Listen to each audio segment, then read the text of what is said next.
Y dicho esto, ahora sí le quiero dar la bienvenida a el maestro Hugo González. Eh, Bienvenido a este Centro Virtual de Estudio de la Gestión Pública. Maestro, te agradecemos mucho que hayas aceptado la invitación. Tú sí no habías colaborado antes en estos foros, lo cual, y que hayas aceptado con esta premura, se agradece mucho. El maestro González es licenciado en Derecho por la Universidad de La Salle, con estudios de posgrado en Economía, Filosofía y Derecho Financiero Internacional. Él fue director del Fondo de Desastres Naturales y Contralor Interno del Fonatur, que creo que ahí tuve la oportunidad de tratarte y conocerte. Y también Sí, del así Consejo es. de Promoción Turístico de México. Y de veras es muy grato que te incorpores a este grupo de colaboradores. Muy amable, doctor. Muchas gracias, doctora, por el acercamiento y la invitación. Y yo estoy muy complacido de pues, aportar lo que pueda yo en el contexto de esta reunión. Eh, a ver, empezaría yo diciendo que como profesional del derecho y particularmente como practicante del área administrativa, no puedo menos que sorprenderme de los alcances, por llamarlos de algún modo, de la iniciativa de reforma a diversas leyes en la materia, ¿no? Eh, nadie podría afirmar, yo creo, que las condiciones que prevalecen actualmente son las idóneas, pero de ahí a postular una mega reforma, como atinadamente la refiere la convocatoria de esta reunión, es de plano un desafío a los principios que rigen el desarrollo de las administraciones públicas en la actualidad, como decía el ponente que me antecedió, que lo decía muy atinadamente. Es decir, que en vez de facilitar, desde mi punto de vista, en muchos sentidos obstaculiza la concreción de los principios de eficacia, economía, eficiencia, legalidad, imparcialidad que deberían regir el ejercicio de la administración pública. Y yo me quiero concentrar en un botón de muestra que espero que no se haya tratado anteriormente. Me refiero yo a la cláusula exorbitante. A ver, vamos por partes. Se ha discutido muchísimo en la doctrina si las relaciones entre el poder público y los particulares, en las que se establecen derechos y obligaciones recíprocas, pueden denominarse convenios, específicamente contratos. Y yo creo que todos conocemos la polémica alrededor de este asunto. Los documentos en los que se consignan esas relaciones bilaterales son formatos preestablecidos la mayoría de las veces. Pensemos que el proceso fuera pulcro. Una entidad o una oficina convocante con la asesoría de su área de adquisiciones o lo que sea, su área jurídica o lo que sea, prepara una licitación y en el expediente integra un modelo de contrato.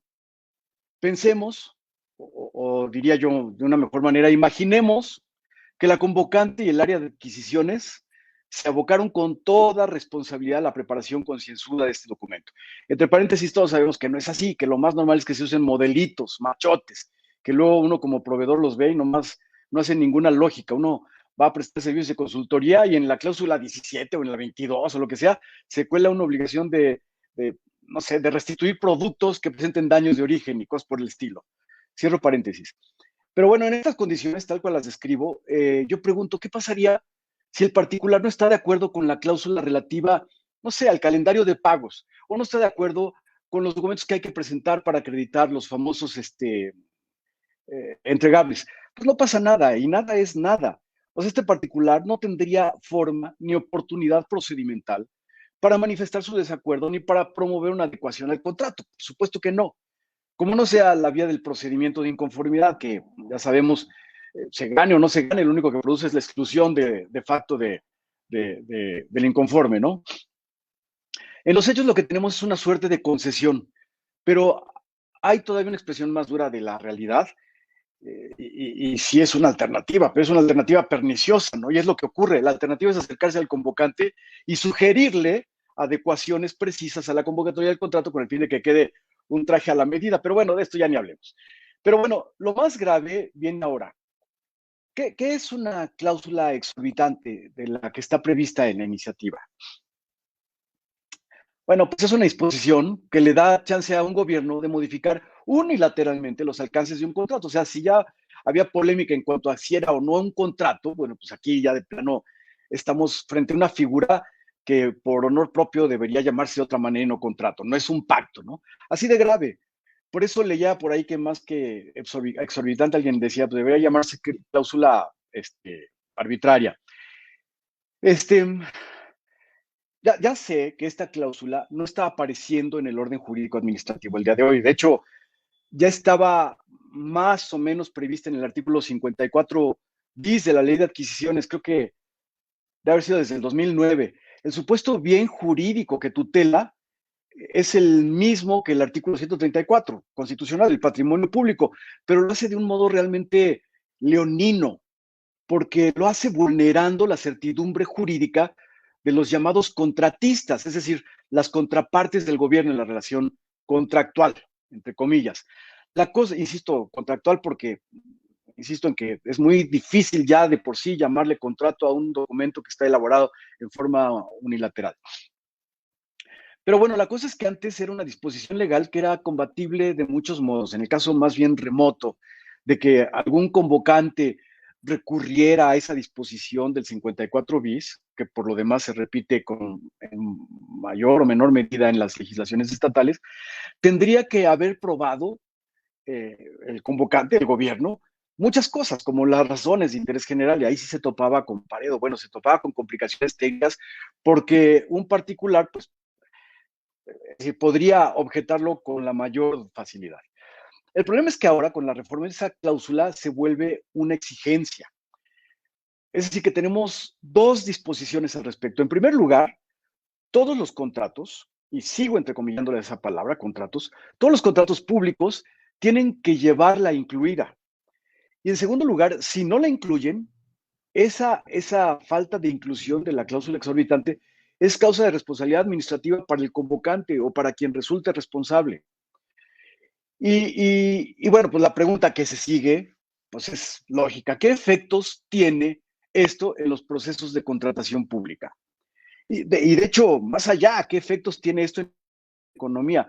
Pues bueno, el efecto inmediato es empoderar más al gobierno. Y ya lo sabemos, es un proceso, el empoderamiento del gobierno es un proceso inversamente proporcional al, al crecimiento económico por pensar en el más material de los efectos, ¿no? Pero ya hay una serie de implicaciones ahí sociales y jurídicas y política pública, ¿no? Empoderar al gobierno no es la mejor de las decisiones en la política pública, ¿no? No me estoy sumando al mainstream, ¿no? Como dicen, o sea, es una cosa que ha sido probada, pues, bueno. Y en concreto el efecto es que las empresas o personas físicas que se animaran a ser proveedoras del gobierno lo harían en un estado de indefensión o se colocarían en un franco estado de indefensión. En resumen, lo que se va a producir es un estado de incertidumbre jurídica, de falta de seguridad jurídica. Ahora, ya nada más para concluir y para que quede como pendiente, ¿habrá pensado el diseñador de esta iniciativa que esas reformas contravienen el marco convencional al que México está sujeto? Una administración pública es un tema en el que yo insisto mucho cuando platico de asuntos, de temas administrativos. Una administración pública eficiente y eficaz, además de adecuada, como lo ha dicho, no como dice conveniente, creo que dice la Corte en alguna tesis, es un derecho humano. Ahí están los estudios de Trompetit, en fin, hay muchos tratadistas que se han referido al tema. Y pues yo creo que como lo decían los ponentes que me antecedieron, lo digo con una expresión que le oí a un colega hace unos días, lo que se ve venir es un popurrí de amparos. Muchas gracias, doctor. Yo con esto concluiría mi intervención.